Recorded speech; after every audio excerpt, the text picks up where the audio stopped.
when we were children, there was very little understanding of the world of finance altogether.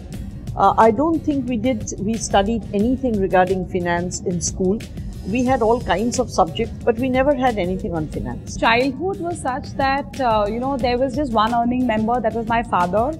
And after my father, I would say that I was the next immediate earning member, in the sense that I started tutoring kids when I was, I think, in my 12th grade. So maybe 17, 18. So I think that was the first time when the seeds of investment, because when you start earning, automatically it starts linking you to investments. So while I did not start investing, but that was the time when the thought actually occurred in my mind. So, if you start earning, you should obviously start investing. So it started off with my own earning as a part of my college days.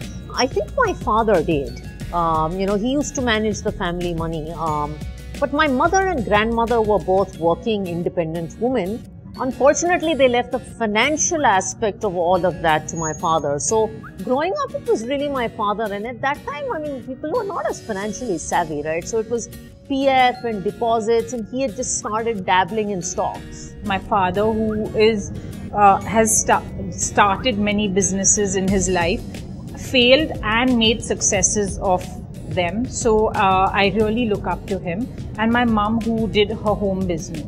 Even we as people changed, and so did our mentors. Why is it that we are not encouraging our own women to create prosperity for themselves, to create a fortune for themselves? They are symbolic of fortune for us.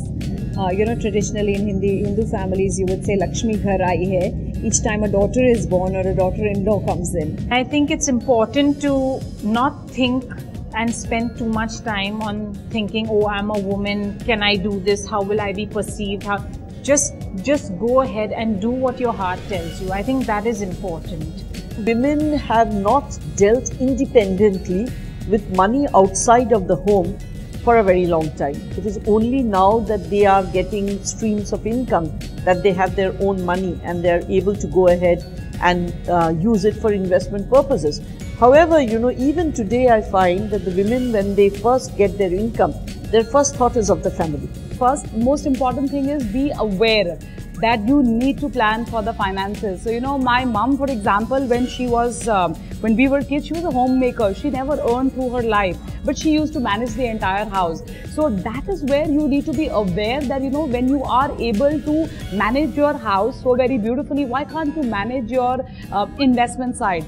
Since when I grew up, so many young girls are entering the workforce, or they're doing startups themselves. So they're earning money at a very, very young age.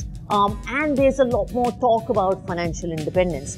Secondly, because of technology, investments which 15 years ago was very hard, how do you do it? There's so many blogs and resources and tutorials and everything out there that it's very easy to learn how to do the basic things right as a man or woman who's starting to invest. The key thing to keep in mind is that today to invest, you don't need a large sum of money. You can begin with as little as 500 rupees or 1,000 rupees. So I think that is one of the myths that women believe, that, oh, when I have a certain amount of corpus, that's when I will start investing. So that's the one thing that you must remove from your mind, and therefore keeping that in mind, the earlier you begin investing, the richer you get. Fortunately, today the media is completely, flush with information on how, where, when you can do it, and for everything else, there's always an advisor. I think every day we learn, and that's the only way to live. And I don't think you should be afraid of failing. After all, it's a question of risk-reward balance. So you want huge amount of reward, you have to take huge risks. If you are okay with a moderate amount of reward, then you can lower the risks. So I think, it's individual's appetite. You can't really have a formula for this.